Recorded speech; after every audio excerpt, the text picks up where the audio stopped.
Philly Startup Leaders presents the 2013 Founder Factory Conference.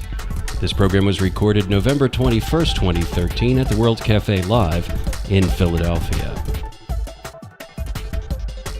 Founder Factory thanks these sponsors for their continued financial support. In this video, a panel discussion, lessons learned from scaling, hiring, process, culture, and more, moderated by Chuck Sacco, president of Allin Interactive Latin America. This is our last panel. The topic for this panel is lessons learned from scaling. And I'm going to take a moment to introduce Chuck Sacco, who is a graduate of St. Joseph's University and Drexel University. He is a multiple-time entrepreneur, which you can read all about in the February 2012 edition of Fortune magazine. Today, he is the president of Mobile Monday Mid-Atlantic, entrepreneur in residence at the Close School of Entrepreneurship, and president of Allin Interactive Latin America, which is a result of a recent acquisition of his startup, Movitas. So with that, I'll give you Chuck Sacco to introduce the rest of the panel. Great. Thanks, Eamon. Good afternoon, everybody. All right, so first and foremost, a couple logistics. This is a fireside chat. Get it? Okay. So we got some movement there, so we're all good. Secondly, I'm going to ask for a volunteer from the audience. And my criteria is somebody whose business is really just getting started, probably hasn't launched, so let's say a pre-launch company. And we'd like one volunteer to join us up on stage. Are there any females in the audience? Because there's been a lack of females today, I think, up here. All right. Come on up. Yep, come on up.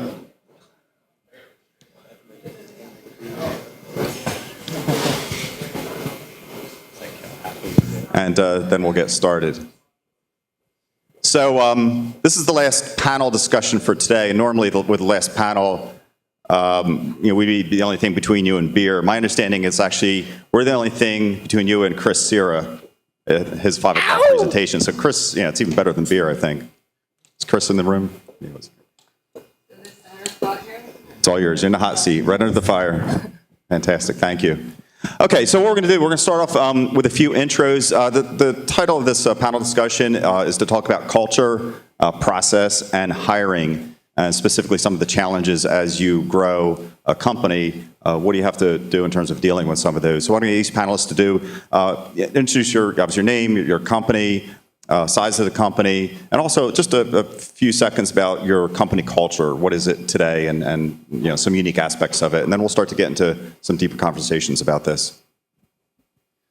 I'll get started. So my name is Patrick Baynes. I'm one of the founders of PeopleLinx. How you doing, Dan? And we've been in business for about 4.5 years. We have roughly 40 employees, and our culture, I would say, I was in a conversation with sort of a competitor that we're considering partnering with the other day, and he was telling us about his culture, and it was this very long-winded description, and he's like, oh, and what's the culture like at PeopleLinx? And I said, oh, it's fucking awesome. And that's sort of how I would paraphrase it, at least for intros. Thanks. Adam? Hi, my name is Adam Stokar, founder of ClubOS. It's a health club management system.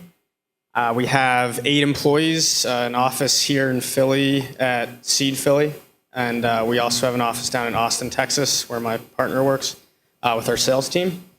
Our culture, we're still kind of a baby in terms of a business, so we're developing our culture now and trying to figure it out as we go. But I'm an engineer at heart, so it's very dressed down, casual out here in Philly, and Austin it's a little bit more formal, but still, health. We're in the health and wellness industry where you don't really need to be in suits and ties all the time. So it's a pretty relaxed environment overall.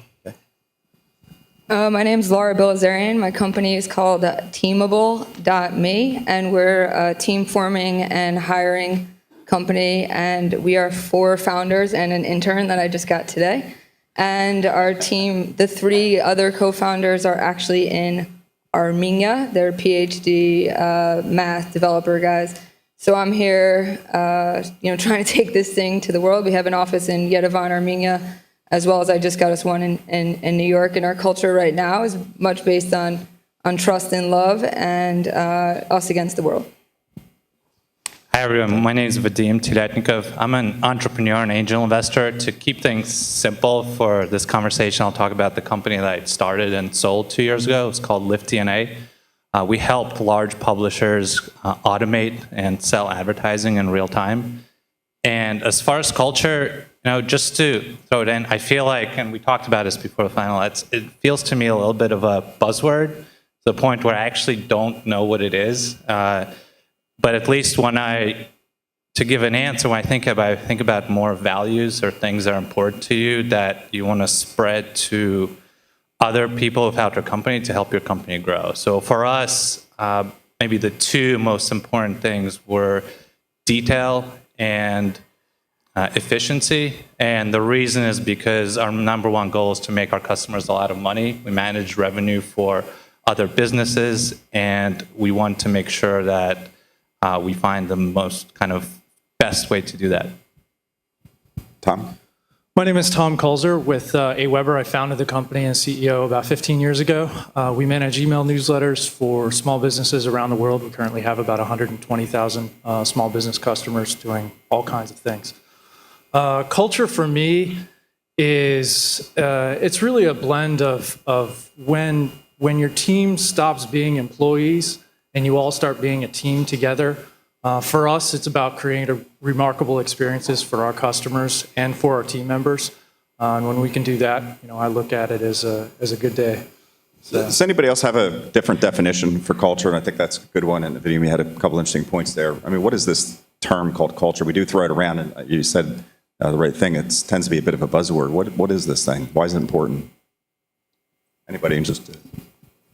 Sure, I'll get that one started. So I think culture is sort of the sum total of a lot of things. And I think it's, everything from sort of very specific values that you may define all the way to the actual, the industry you serve and sort of mapping to that. It's the, it's the attitude of the employees when they go into work. I think it's the, it's sort of that whole thing like,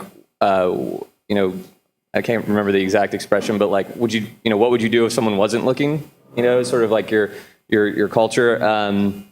So I think it's your values. It's the it's the spirit of the company. And then I think some of the more kind of checkbox items are like the attire, sort of dress code, the time that you go into work, the benefits of being there, what are the motivations of the employees. But I think it's a sum total of a lot of things. Yeah, I think you really hit the nail on the head there. It's really about your core values, on what you are and your definition as a company. I think that's really to me what culture is. So and how we define it with us. And I think with that, it's how you want others to act. Right? When you're starting, you have an idea, maybe with one other person, two other people. It's really easy. As when we started, we were 3 folks in a room. It's very easy to communicate. It's very easy to check to make sure that everyone's doing the right things. When you're 50, when you're 100, when you're 300 people, went to the point where it's very, very difficult to remember everyone's name, no matter how hard you try. It's how you communicate what's important to you and what's important, the most important things that others do, to make sure that the right things are happening when you're not there. I would just second the size comment. I mean, I think depending on the size and stage of your company, it's going to mean something different for everybody, and it's maybe more or less important, depending on where you are in your business specifically. But it's just something that I think both gets organically defined and also having input from your team members. Is it something prescribed, or does it happen by accident almost? And to that point, is it something that is based on the people that come into the organization in the early days, the founders and early hires? My personal experience is I've never really focused on company culture as something that I think about a lot. I've tried more to hire the right people and to build a product that I think needs, that our market is looking for. And I think the culture aspect kind of comes while you're doing all that stuff. And but maybe that's just because we're still pretty small. That's me. Yeah, I mean, we're small, but this is part of our business, and we think it can be reduced to a pretty simple principle that people who want to work together work well together. So when you're hiring and building the team, it's really that want, so that you want to go in, you want to be around those people, and we're trying to figure out a way to codify that.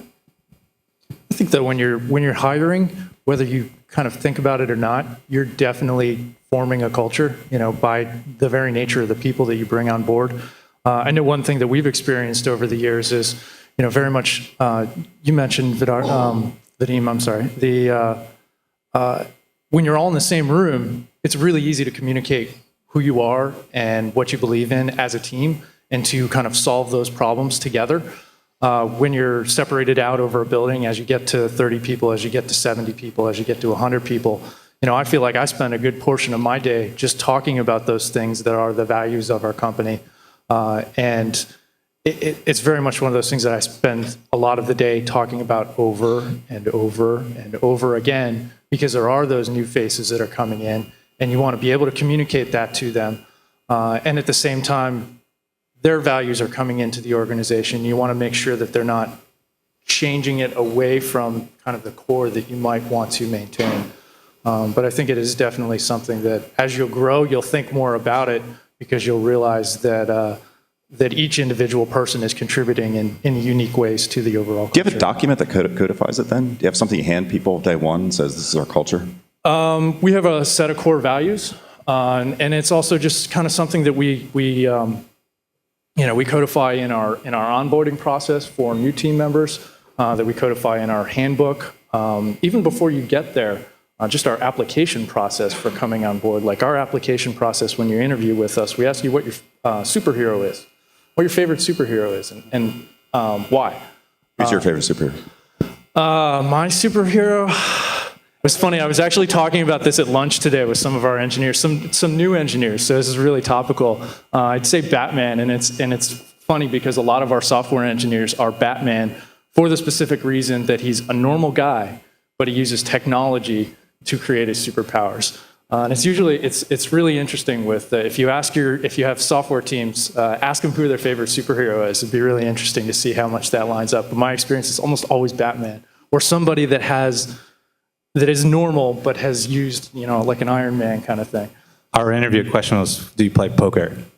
A lot of us, especially the early folks, somehow, just by pure accident, all played poker, and it just became a thing that we asked every single person we got hired to a point.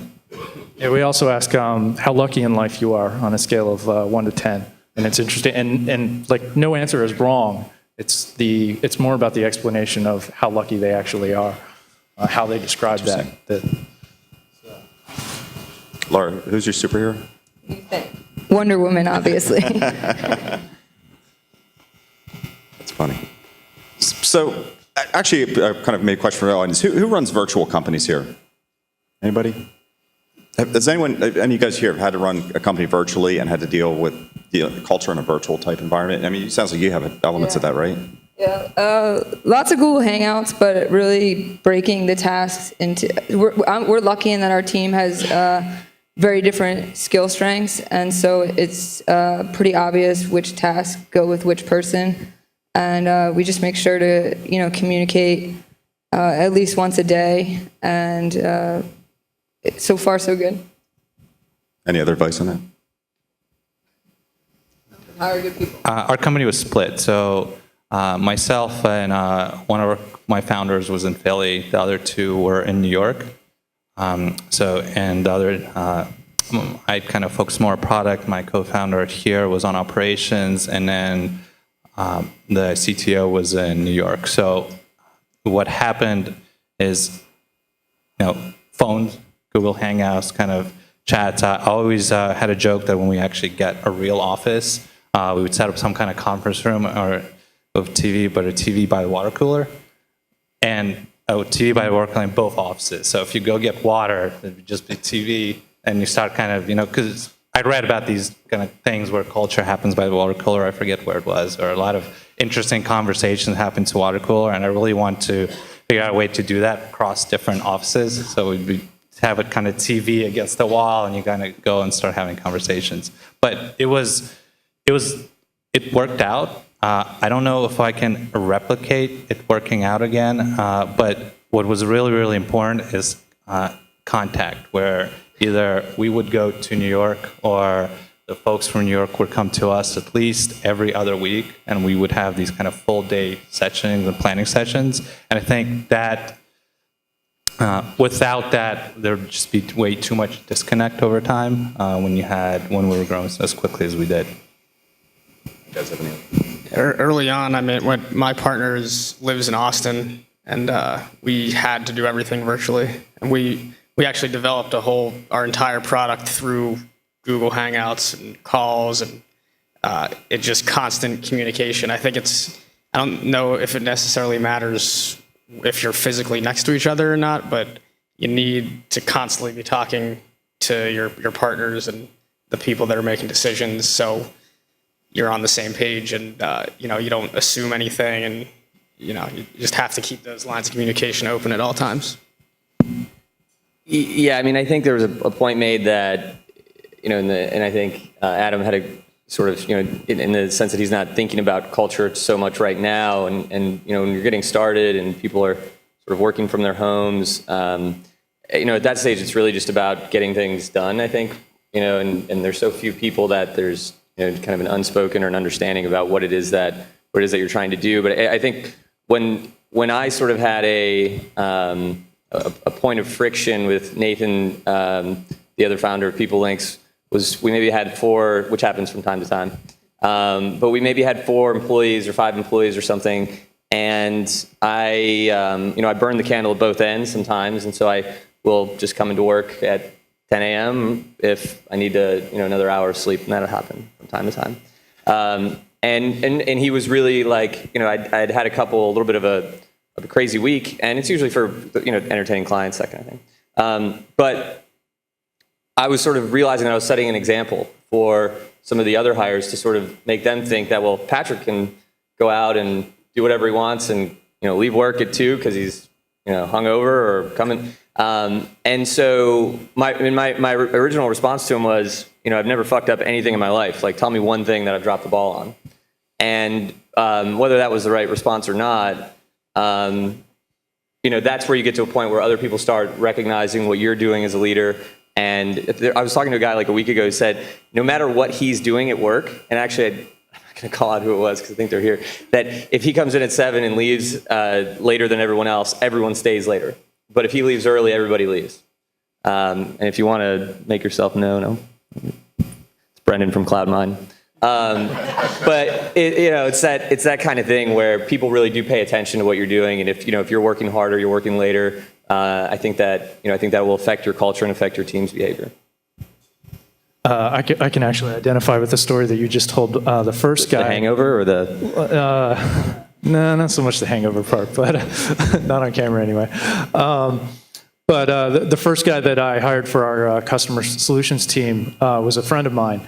And my wife at the time was going to Kutztown, and I used to go hang out with her on the weekends, and I'd drive back to the Doylestown area on Monday mornings. So I would come into the office at 10:30, and he used to give me a hard time about coming in late. He's like, man, I'm here busting my butt all morning. Where have you been? He knew the story.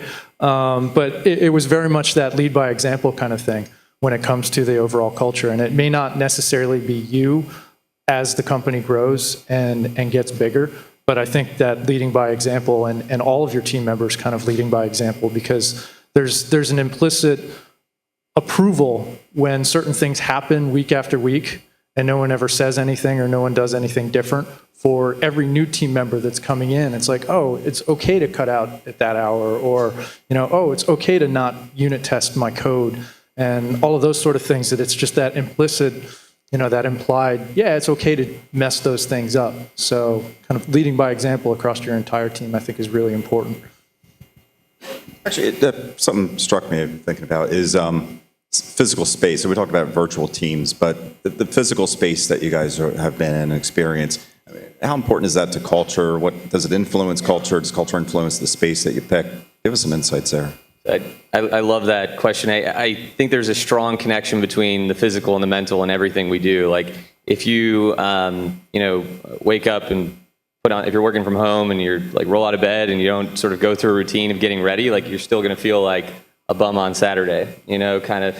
But if you wake up like you're going into an office and sort of, shower, get dressed, get ready, you sort of take on that mindset. And it's the same if you're getting, dressed up nice and going out and that kind of thing. But so the physical absolutely plays into the mental, and we have a very open floor at PeopleLinx, and it's like, basically collaborative tables and sort of musical chairs, because you have to oftentimes get up to go find quiet space to make calls, and we have these sort of quiet rooms. But the engineers love hearing the sales team selling, and the sales team loves being able to talk to engineers about like if something is or is not being built or when it's coming, and just the sort of open dialogue and the fact that everyone in the company is sort of in the same discussion. Like I can throw out the name of a client or a situation, and anyone who knows someone there or who's involved can kind of contribute.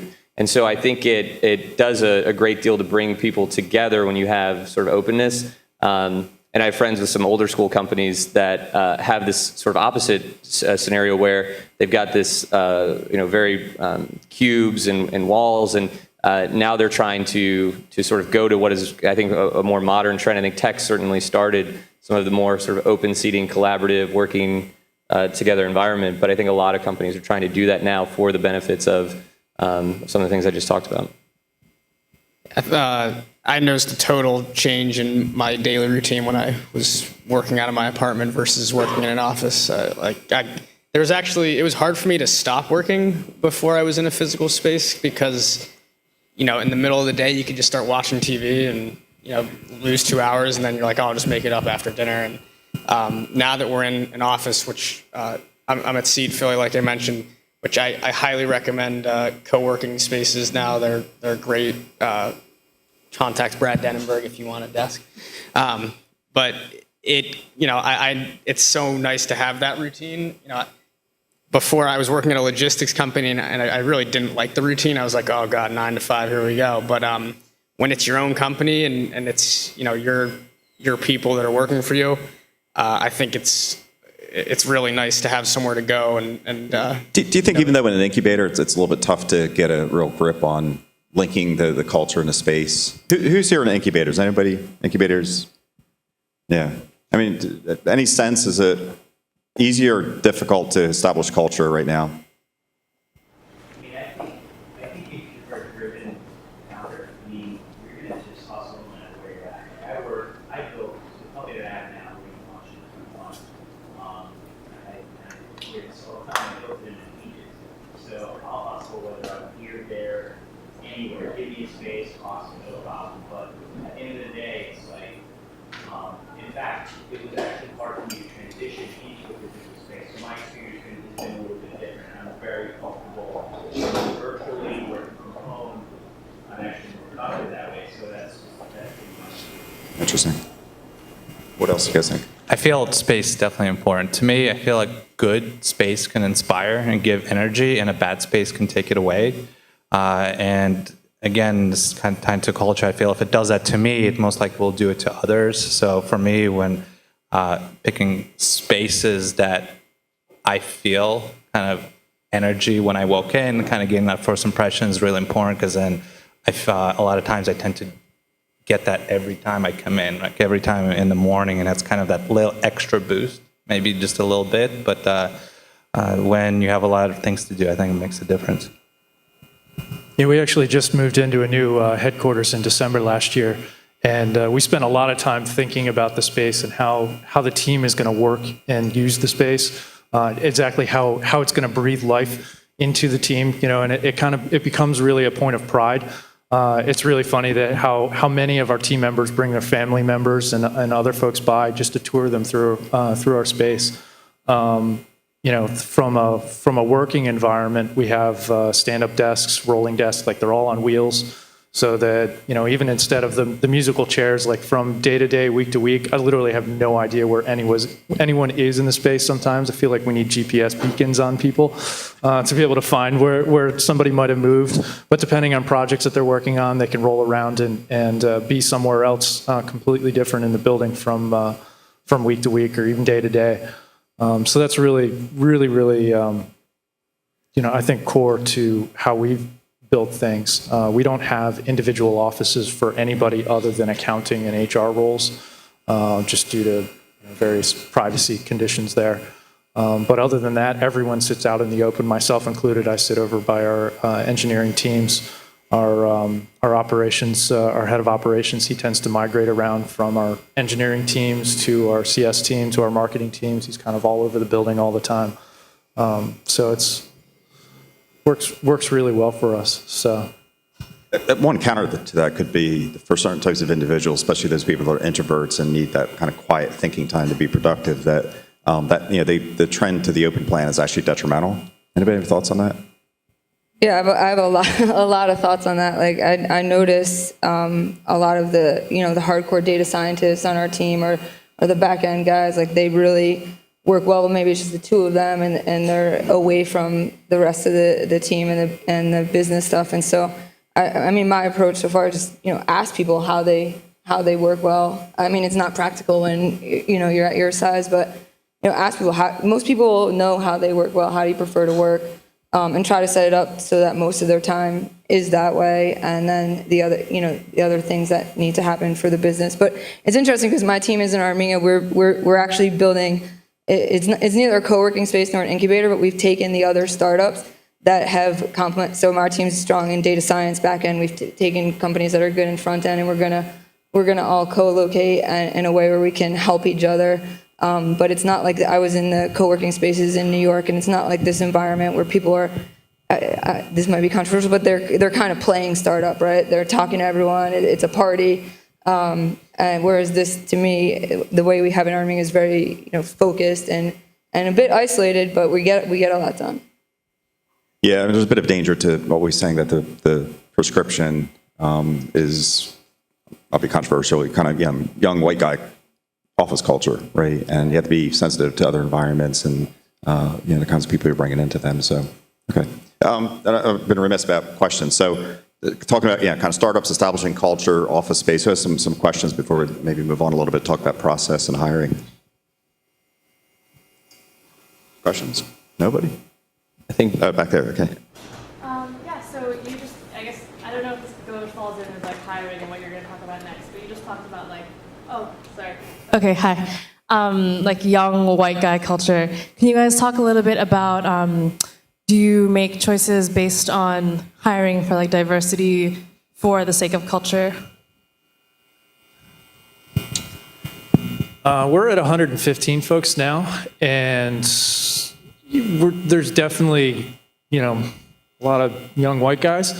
But, we definitely have some diversity in our team overall. We've never explicitly hired for it, but it's a matter of hiring talented folks. And we get folks from across the spectrum. So, we definitely look a lot like many tech companies overall. But I think that as you get larger and as your pool grows of folks that you're pulling from in different niches within technology, especially as our marketing teams and whatnot have grown, I think that kind of comes with time. We've never specifically targeted other areas, but it just kind of comes. I feel like we were very diverse, but we didn't hire for that. We just tried to hire really awesome people. And a lot of the people that we hired, especially early, were from the network, like folks that first we knew, and then folks that our employees knew, and it just organically happened. But I think as far as hiring diversity, there was never kind of a reason to hire someone. Well, I mean, it's just sort of funny. I think at PeopleLinx there may be more women than men, and it's not by design at all. It's just it's sort of what happened, and if it's not more, it's 50-50. It's very, very close, and I think it's been really great. I mean, the girls have their own, like they have sort of they call them lady linksers, and they sort of have their own club, and they organize and they do all kinds of stuff. So there's a lot of fun there. It's not by design. The interesting thing, not necessarily on culture though, is that I become super conscious, or my level of consciousness has certainly been raised around the importance of having women at the table, whether it's we host a lot of different events and we have panels, and we having a woman on the panel is something that here, even in this scenario, right, wasn't necessarily probably thought about as a requirement, but we get dinged if we don't have a woman on the panel, and it's not for a lack of trying, it's just there's not necessarily the same pool all the time of candidates for various roles that may be, that might fall into a certain ethnicity, and it's the nature of sort of the ratios today and where things are at. And I think more and more companies, Sheryl Sandberg's, who I just sat next to yesterday in San Francisco, she has done a phenomenal job increasing the sort of consciousness and awareness of the importance of women in the workplace, and sort of making it okay to have discussions around it without feeling subject to sort of being controversial, I suppose. But yeah, I mean, not by design, just sort of happened that way. And I think it's great. That's the thing for us. I mean, it kind of forced us to think about diversity and so forth, which was because of the remote technology company, we're implementing in Mexico and the Caribbean, Latin America is where our customer base is. So we ended up having to hire Spanish-speaking people, had to be bilingual to be hired into the company, basically. And that led us to hire the most fantastic people I've ever worked with. And it's not something maybe I would have prescribed or kind of thought to do naturally. So those conditions kind of forced us into a certain environment that ended up being very beneficial to our company. So I'm going to tell a story that's not really relevant, but it's entertaining, and then challenge you guys on something. So in Armenia, actually, women are 50% of tech, is just how it's worked. And but it's still a very patriarchal society. So when you hire a recruiter in Armenia, they will bring you all men at first because that's what they think you want. So people have realized they have to not only ask for women, but that women are better hires. So most of the people now are telling their recruiters, please only bring me women, because they don't want to deal with the male ego issues. And then my other challenge to you guys is this room is pretty white and male, and I come from finance in Philly, and that was also the case. So I want to challenge you guys to reach out and get some women and more ethnic people in your companies. So let's stick to the theme of hiring now. I was kind of gone on to that, and obviously beyond the founding team and the friends that you know and the people that you're close to, and you really have to start hiring more people. Give us an example of what's been your biggest hiring mistake, and what did you do to fix it? Anybody? I gotta sift through a bunch. Mistakes. Wow. I gotta decide which one I messed up the worst. Well, I mean, readiness is, ready, sort of knowing the need for a specific hire and nailing that, sort of you recognizing the need, timing out the hire with the need, or making sure that, whoever you're bringing into the organization, you sort of have a plan and expectations for what you hope to get out of that hire. And, in our early days, we didn't have a software solution up until about 2 years ago. So we were selling a pretty open scope consulting services, and we had packages and different things that we did. But we thought, if we hire a rainmaker, like we'll just go sell and we're going to make a ton of money, right? So we hired a guy who was extremely expensive and negotiated a phenomenal contract for himself. And we had him for about a year, and he brought in about $10,000 in revenue, which was a lot less than we were paying him. So, but it was, we didn't know what we were doing, and we weren't ready for it yet. We hadn't, we weren't measuring him, managing him appropriately. We just were sort of naive. Was he a big company, came from like a established brand, big company type sales guy? Yeah, he was with Deloitte & Touche for a long time, and then he actually had been the chief operating officer of a healthcare company. And the guy was just, just a hired gun is what we thought, right? But we learned a lot from him. I mean, there wasn't like a complete waste, but just we weren't ready for that kind of hire. And you know, it may have been the candidate, you know, and we didn't know how to screen or source, or, you know, we were just early, and so I think you know, I think the lesson there is, you know, wait until you absolutely, like, we didn't need to hire him. We could have figured things out. We could have still, you know, gone a long time without doing that. And there's been a couple times where we've sort of out of pain, I guess.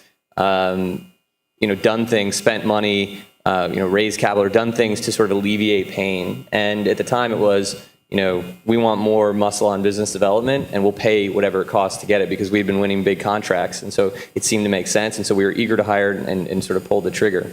That was one of the bigger mistakes we made in the early days, was doing that. Another thing that I think a lot of companies can get stuck in, and I think it's particularly good for you, is we had a lot of contractors that we used, and out of the gate, we didn't do a very good job of setting the expectation of what their involvement was going to be in the company. And so a lot of people were sort of jumping into the mission, the vision, but then when it came time to, you know, stay or go, or when their work is done, we had to sort of break a lot of hearts. And it wasn't, you know, it wasn't fun, and because everyone sort of thought they were all on the same ship, but and that was our fault. We were first-time entrepreneurs, didn't know what we were doing. And so we, you know, about 3 or 4 contractors were all like, you know, with it. And we're like, actually, it makes more sense for us to just do this ourselves for a period of time. What other hiring mistakes? I think for us, it was hiring too fast because of pressure to grow. And this is something that actually happened right after the acquisition. We were about 25, 30 people, probably closer to 25. We had projected that we were going to grow, I want to say 300% from the year before. And we were actually exceeding our goals, but for the company that acquired us, it was, I guess, kind of in hindsight, they kind of started seeing this hockey stick and felt they wanted more and started really pushing. So what we ended up doing is essentially hiring way too fast before we were ready. We ended up hiring maybe 25 people within a period of 3 to 5 months. And it was essentially forced us to sacrifice quality for speed. And then, you know, you kind of hear the stories about you want to hire A players because they hire A players. So we got in a situation where we kind of had to make some sacrifices, whether quality or just experience.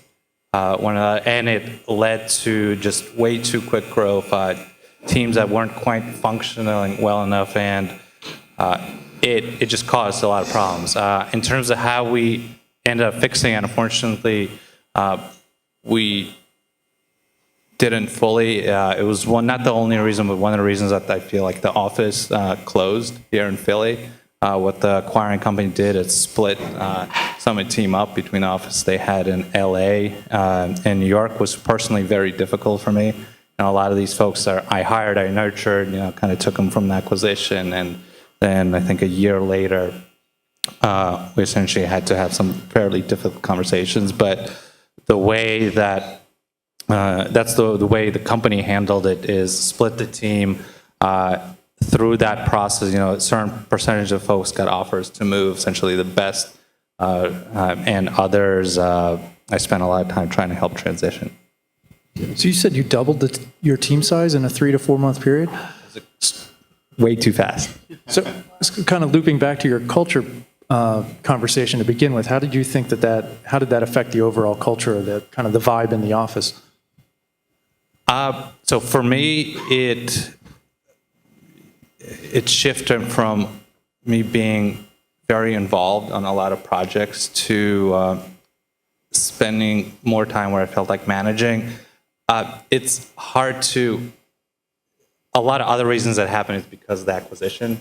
There was just, the company wasn't based here, based in LA, so there was a lot more traveling, a lot more things that focused on speaking or marketing or sales, again, just because that's what the company wanted to do. So it's hard to say that it's purely from the hiring, just because there's a lot of other things going on at the same time. But I felt like I got detached from the team and kind of the product and things we're building, and just focused on things that are either sales or more managerial, and things that I personally didn't like to do. I got you. So I got a couple of things. So these guys said, don't hire as fast. You kind of took it to the extreme with hiring a lot of folks really fast. I think I ran the company myself for the first year and a half, very much bootstrapped off of credit cards and whatnot. I had the ability to hire someone. I didn't know how. Frankly, at the time in 98, that was kind of a big, scary thing for me. I waited a year and a half to hire somebody. It turned out to be a friend of mine who harassed me about coming in late on Mondays. But, I would say that was one of my biggest early mistakes, was not hiring team sooner, even though I had the ability financially to be able to do so. We could have moved faster on things that there just weren't enough hours in the day for me to do. I think that another thing with hiring is it's really important to set your expectations early with those hires. Have a job description for each person that's coming on. If you can't effectively write a job description for somebody that you're hiring for, they probably shouldn't be on their team, because they're going to come in, you're going to hire somebody, and they're going to have no idea what you actually want them to do, which means they don't know how to be successful. And if they don't know how to be successful, they're not going to be successful. And it's just going to end up costing you a bunch of money. Kind of on the flip side of hiring, to my third, so along with the job description, you also want to have some KPIs along with those key performance indicators of how they measure the success of their individual role. And that, even to today, is something we're still trying to define for new roles as we bring on new roles. But the other flip side of that is I waited probably a year and a half too long to fire someone. So not only for me, was it hire faster, but it's also about firing faster. I knew pretty early in the duration of this one person's tenure with us that it was just not the right fit. And I'd never fired anyone before, and it was this big, scary thing. I say hire fast and fire fast and give a nice severance. If it's not working out, make the cut, because in all likelihood, if it's not working out for you, it's not going to work out for them in the long run either. And it's just best that everybody go their separate ways, part on a happy note, move on, and find somebody that will fit in that role for the long term. And that speaks to having the job description, KPIs, things to evaluate if it is working or not, right? Exactly. One thing that's in that, on the onboarding side, and this is a quote that I love, is the only thing worse than training someone and losing them is not training them and keeping them. And I just think that is something I tell new hires on their first day, that spend as much time as you can learning and meeting everybody and getting involved and making sure that we have the right onboarding, because that can cause the best hire to underperform or to not get integrated and become part of the team. Any questions on hiring? Anybody? Follow up on the earlier question about diversity. What about age diversity and taking advantage of life experiences gathered over time? I know for us, that's definitely expanded over the years. Our age range is, right now, who's our youngest? We have a couple of interns at the moment that I believe are 19 or so, 19, 20, all the way to 60 plus, across a number of different roles. So we have a number of folks in their late 50s and early 60s as well. So yeah, there's definitely, and that's something that as our team has grown, has been easier to do. And as we've gotten into different roles that require different expertise and a different level of, hey, been there, done that. At the same time, just our ability to afford that experience. Sometimes, you very much get what you pay for, and the difference in, even a salary of $20,000 or $30,000 more or less in one direction or other can buy you decades of experience that you might not otherwise get.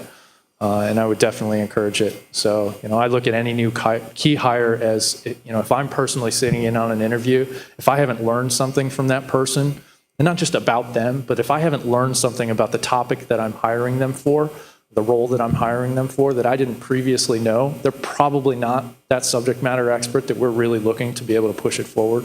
So being able to kind of have a takeaway and have one of those, oh, wow, that's really interesting kind of moments where you've learned and you've wrote something down that you want to go Google and learn about later, I think is really important when you're hiring. For us, hiring has always been about finding the best possible person, whatever race, age they are, at the price that we can afford. And that's it. I mean, it doesn't get much more complicated than that for us right now. So, I'd interview anyone, and as we post jobs to a lot of different networks, and try to find the best possible people, and whoever applies for the job gets an interview, and that's kind of how it works for us. So I have a follow up on that. How do you find the best? We've been really lucky. 5 out of the 6 people we've hired have been referred, or someone I used to work with, or someone my partner knew. And again, we're still, 8 people isn't that big.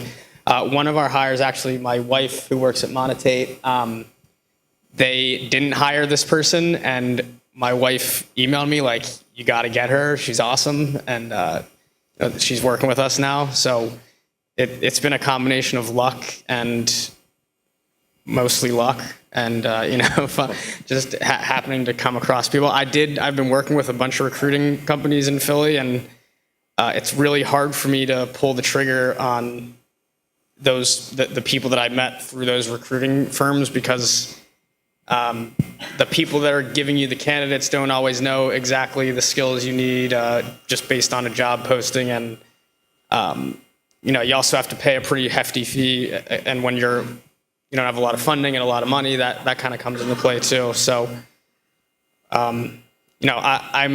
we're getting into that phase now where we're probably going to have to start really focusing on how we bring in candidates, because it hasn't been too much of too complex at this point. One of my favorite, at least activities in the recruiting process, and I think it's served us really well, is having a community around the company. And we have happy hours every couple weeks or once a month, and we have outings, and we invite people that we're recruiting to come. We invite clients, and it's good. I think it's good culturally for people to get together outside of work and blow off steam, and to bring people. Oftentimes we'll host them in our office, but that's been a way that we've got this. There's probably 150 people on the distribution right now that when we have a happy hour, and if you're not on it, I'll add you. Sorry.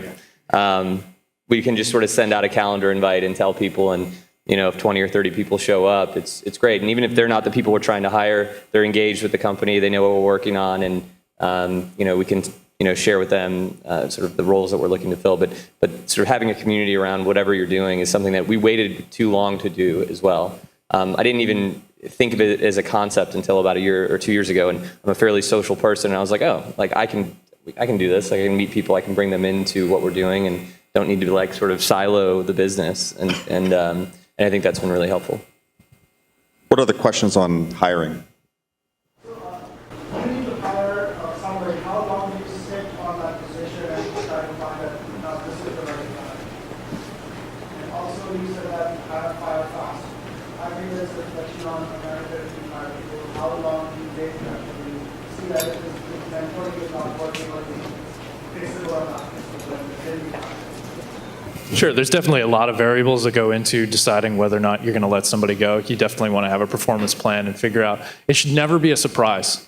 As a manager, if you ever fired somebody and that's the first time they've heard that they've done something wrong or that they could have improved something, then you as a manager have failed massively, like epic fail. That should be something that they see coming from a mile away. And more often than not, somebody that is it's just not working out. It's not necessarily that they're doing something wrong. It's just maybe they don't have a skill set that you were originally looking for, that you thought they had more of before they started. Those sort of things are where you performance plan, where you enroll them in classes to help expand those areas that they're having issues with, whether it's project management or communication or anything. There's tons of educational resources out there to be able to develop, and it's really an ongoing process to help develop all of your team members.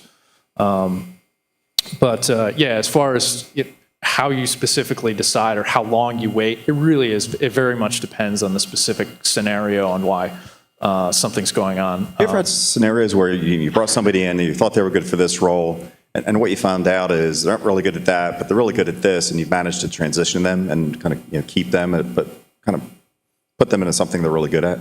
Sure, we definitely had people that have moved from one position to another depending on what their own interest in. They might have gotten in the door doing one thing, but their ultimate passion was somewhere else. So yeah, absolutely, we've definitely had people move around. And as you get larger, those opportunities get bigger. There's more of them. That's a great way to save people who, again, it was a misinterpretation of how you thought they were going to fit in the organization, and you find a better home for them. Absolutely. I want to answer your question about time or how long to wait on a person or how long to hire. So as far as waiting, I don't think I've ever waited. Right? So if I get a person that just feels right for the role, then they feel right and I make an offer. But on the other side, it took me a year to hire a CTO, and I was building a technology company, and we were running operations. That was painful. It was very, very hard. But in hindsight, it was absolutely the right thing to do, because it took a very long time. But he was probably one of the top 10 people I could have found anywhere, and just dramatically changed the whole path of the company. So it was well worth the wait. I was going to say it's position dependent for sure. I was the sole engineer on our project for way too long.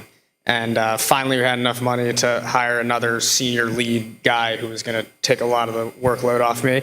And I had worked with this guy in the past at another company, which I won't mention, and I knew he was kind of unhappy. So it turned into this kind of dating game where I asked him if he wanted it. He said, no, I'm not interested. And I said, okay, well, will you at least meet me for a beer? And he said, okay, yeah, fine. And I bought him beers. I bought him, everything to try to get him to at least consider it. And, eventually I think he knew that where he wasn't the right fit. And eventually he just came around and said, all right, I'll do it, which was one of the happiest days of my life. But, on the first date or later? That was the second date. I got some game, but there was such a critical hire that I interviewed probably 10 other people who were all senior engineers, and it just didn't feel right, and to Vadim's point, if someone walks into the office and right away that they're going to be good and you have that feeling, that you hire them right on the spot. But if it's someone that you're seeking out, or it's such a critical position that you need to see a couple different options, then I think that changes the timeline a little bit. Yeah, for the CTO, actually, to go back, I made him an offer probably an hour after meeting him. It was my second time speaking to him. I spoke to him on the phone. He showed me a demo of the company that he was working at. And I had such a strong feeling. After I left, I kind of started doubting it. So I'm like, you know what? You should meet my co-founder. And the only reason I did it, just so he could double check that I'm not crazy. But for me, it was all about gut. What are the questions on hiring? Let's talk about when you had a top performer that doesn't fit the culture. Top performer doesn't fit the culture. Toxic. It can be absolutely toxic, because they become the superstar that breaks all the rules. And, in the short run, you might find amazing productivity with somebody like that. In the long run, especially as your team grows, that's going to be really, really detrimental. And you're going to end up spending a lot of time trying to manage that person, or manage the people around them that they're pissing off. So it can be really, really toxic. So you have to be very much on the lookout for that sort of thing. So, been there, done that. That is a tough one. I've had to deal with that also, and it's extremely difficult, because if you get rid of the person, you've cut your productivity, and now you got to find somebody else. It can be very, very tough, and usually those are traumatic breakages. Typically, they're not easy ones. Some people in your organization will think they're awesome, and they can't believe why you let them go. And other people in the organization that dealt with the toxicity of that person will thank you. Will run up to you and hug you and kiss you, even though it's probably not appropriate. HR violations. Yeah, exactly. I'm lucky. I've never had that that issue yet, or I'm sure it's imminent. But I can remember on the other side, when I was at LinkedIn, I had this boss that I really admired. Everyone loved. I mean, the whole team loved this guy. He was incredible, right? He was just a great manager, great leader, and he didn't get along with his boss. And I don't know what the ultimate thing was, but when he got fired, when the guy was absolutely a top performer, and I felt like he was a great cultural fit. But when he got fired, it was tough on everyone, and it was like it was really rough. And even to this day, like, we didn't know why that happened, other than it seemed to be something between him and his superior. Like, the guy was definitely not toxic. So I don't know what the lesson is from that. I haven't had to do this, but I think if you are getting rid of someone for whatever reason, like, I do think the greater than 50% of the people in the organization should be able to see it coming, or at least it's, as you said, I mean, it shouldn't be a surprise to anyone, and that was a complete shock. And I think it was more personal than anything else, and so it was just kind of a shame. You had a question down here?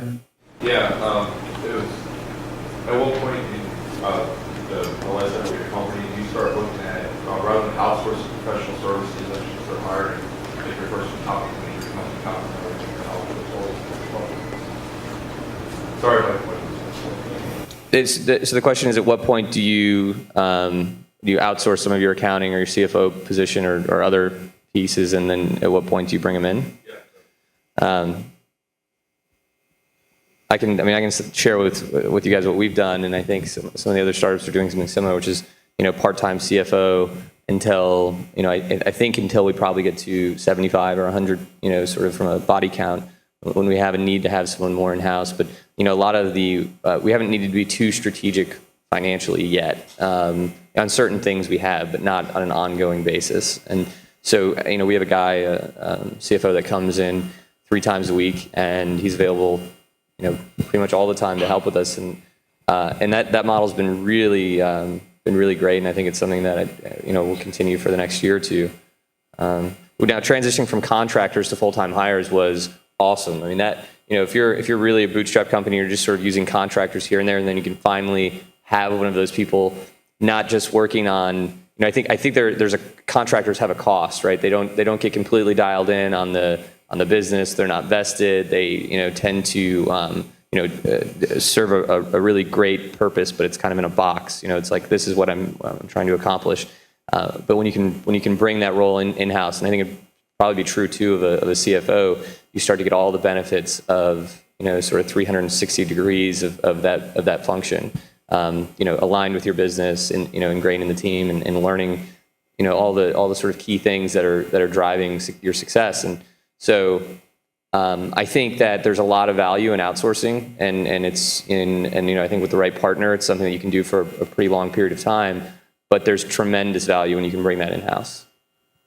Is my perspective. I think for us it was around 20, 22 people, but for most companies it might be early. We managed revenue, managed money and collections for the partners that we worked with, so we had a lot of financial things that were very important to keep track of, so that was part of the reason. And then as far as until then, we just, like everything, we just had a part-time bookkeeper. We split it in 2 parts. We had a part-time bookkeeper, did kind of QuickBooks, all accounting things, and we had an outsourced CFO that would reconcile the books. And that was, for us, it worked as a way to manage costs, as opposed to have that outside CFO do all the bookkeeping, which can be expensive. And that we were lucky enough that the bookkeeper also did the HR, and that was actually her background. Did that bring in, it kind of ties in this question, and one of the last topics we wanted to cover, and we only have a few more minutes, but was it at that point you started to implement kind of more formalized processes and procedures in the company? Or did that come earlier, or did that come later? So we hired, it was a VP of finance, and 2 weeks later we signed the NDA to talk about the acquisition. So that person actually ended up helping with all the diligence and the models that kind of used to negotiate price and kind of forecasting projections, things like that. So we didn't have enough time. And then after the acquisition, we just kind of embedded the practices of the company that acquired us. Okay. But what are you guys, have you guys early on implemented some kind of processes, or did you get burnt because you didn't implement them soon enough? What's happened? I think you kind of live and learn. When you see a pain point, you put practice, procedure. I try not to call them policies because it feels like rules. Put guidelines. Somebody told me a couple of years ago that you want your team to know the water line. It was a really good analogy, and if I had a whiteboard here, I'd draw it. But think of a sailboat in your head, and you put a big hole in the sail, and you can keep on sailing the ship even though there's a big hole in the sail. But as you move on further down, you might get a hole in the hull of the ship, but it's above the water line. Okay, you can keep sailing along. Maybe under stormy weather, you might get a little water in the inside of the hull there, and it could cause a few problems, but your bilge is going to pump it out. But if you look at the water line and you run up on a rock or something like that, you now have water pouring into your sailboat.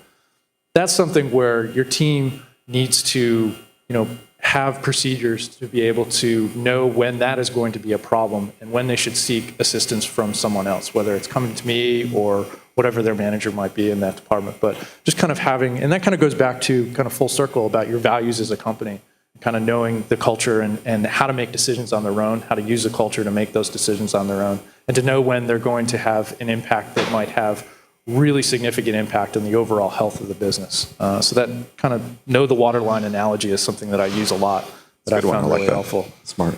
What else? Any other thoughts on process? Adam, I mean, you're early, so what have you done? Anything? The best example would probably be in our customer support area. We used to just, we have a help link, you click on it, sends in an email, someone gets it, and they would just respond via email. And that worked for a while, and we responded really quick, so that was good. But we had no idea which customers were submitting the most tickets and how often they were submitting them and how quickly we were getting back to people, and no way to measure anything.